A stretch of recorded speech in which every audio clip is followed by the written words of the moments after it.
Hiya, this video is for you if you are creating your fertility plan from a place of I'm just starting out, or I've been through loads and loads of infertility and I'm worn down and I'm frightened, or I'm preparing for IVF or some other related fertility treatment. It's all about understanding these principles that will build your bridges to success. They come from a place of just working over the years, observing the paths of other women, seeing how things unfold, and realising that even though our paths are completely unique to us, there are some real common things that kind of just anchor it. And if you can understand those principles, you can find your way to success. Hi, I'm Lucy from Catching Rainbows Fertility. And this really is about capturing the whole we need a plan situation, because let's face it, ladies, we bloody love a plan. We love to take charge. We're trying to get in control of things because fertility drives us absolutely bug nuts crazy. It's something that's very dear to us. It's very precious to us. We don't want to break it. We don't want to ruin it. We want to make it work. But we feel as though we don't have much power over whether we can get it to work or not. And that is quite a weird, frightening concept for us, particularly as every other thing in life, you can pretty much say if you put in the hard work and you follow the steps, you will get the outcome that you want. But with fertility, it feels a little bit more mystical.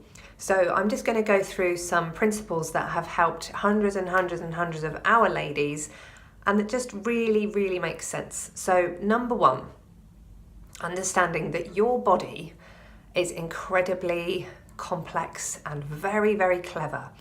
It will always know what it wants, and in fact it will try to communicate this to us through either a set of symptoms or through just giving you a feeling about whether you like something or whether you don't. So you can take a particular treatment or a particular medication and you can look at it and think, yes, I'm drawn to this, or no, this is making me feel all sorts of things that don't sit right. My instinct feels as though this is not quite right. And there's a very big difference between not liking something but knowing it's right for you, and not liking something and kind of knowing it's not right for you. So, for example, you could know that you need IVF and there's no bones about it, and you don't like that, you wish you didn't have to do it, but you want to have that IVF. Even though it's going to be hard, you know you want it.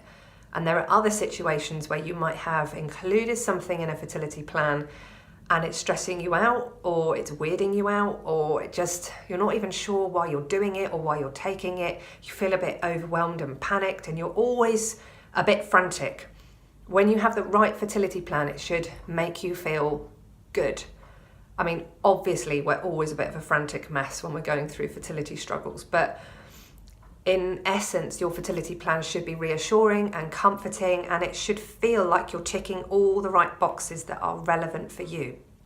Your body is the thing that will do the work. Everything that you put in are tools for the body, and if you give your body the wrong tools, it's not going to know what to do. And I think we usually mistake the whole action thing for being the thing that will make the difference. So you read about something and it helped so-and-so's fertility, so you do it. And it's never about the action. It's always about the way the action makes you feel. So I'll give you an analogy. You've got an artist and you give him the tools, like the paintbrushes and the paints, to do the work. But it's really the artist that's doing the work. It's not the tools. But he can't do it without the tools. But if you give him 20,000 paintbrushes plus watercolor paints and acrylic paints and poster paints and many other paints that exist that I don't know the name of, he's going to be overwhelmed. He's not going to know which ones to choose, and probably the outcome is that the painting isn't going to be his best work. So it's the same with your body. Respect your body for what it is, and the fact that it's always the body that does the healing, and it's us that put the ingredients in that help it to do that. So picking those ingredients is what makes the difference. So the next principle on that basis is your body is a bank. It's basically like it's got a general manager and it's got a budget. And your fertility is always going to be like a savings account. It's not a current account. It's not going to get the main flow of all the resources. So it's really important that you treat yourself as a whole so that you can access some of that kind of body cash that's going through. So some of the things that you do for your fertility might feel as though they have nothing to do with your fertility, but they will massively affect it in either a positive or a negative way. So for example, if you're in a job or something like that that causes you stress and anxiety and you're constantly on the burnout, that is affecting your main system. So you're really strung out, your adrenal system's overwhelmed, you will find that your fertility, the savings account is gone. Like your body's not giving any resources, nutrients, effort, money, anything to that area. But once you address some of those situations in your lifestyle and you make those changes, that is when you're going to find that suddenly everything's flowing a little bit better and that department is happy and your gut is happy and your heart is happy. So your body says, well, I've got all this left over. I can start to look at other systems that now need my attention. And fertility is one of those systems. Number 3 is make informed decisions. Really get to know your body so that you know why you're doing things and what you're looking to improve. Now, I think I'm going to do a whole video on this because it's such a big subject, but I'm going to give you a brief overview now so you can start to get a sense of what I'm talking about. You will get loads of clues from the way that your cycle behaves, and that's what we're looking to improve upon or just nurture and take care of and support.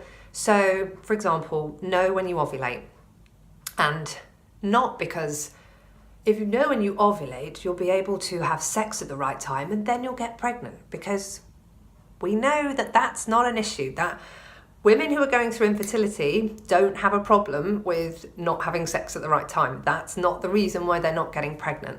And that would be very annoying for me to go on about that.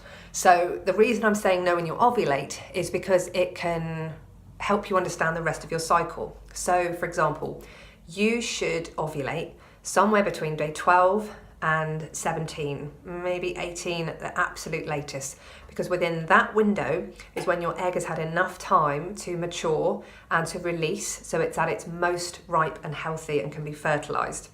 If you're ovulating too early or too late, it's either not mature enough or it's gone a little bit over, and that's when you're going to have problems with getting a healthy embryo that can implant and become a healthy baby. So if you're finding that you're ovulating either side of that, it would be really great to do some work on things that will bring it into that window, which is always possible. So also when you ovulate, you can see what the rest of your cycle is doing. The second half, from ovulation to period, is a really important time. And if you're finding that that time is too short, I mean, it should be between 10 to 14 days.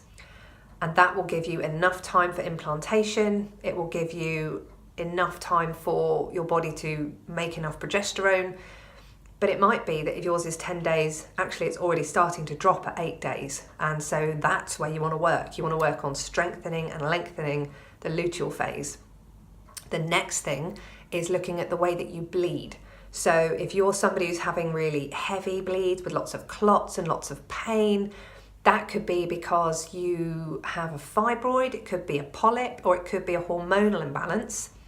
If you are having periods that drag on for days, that might be more positional. It might be that your body has a situation where the womb is like, she's hunched up in a corner, or she's tipped too forward or tipped to the side, and she can't empty properly. So every month you're building layer on top of layer.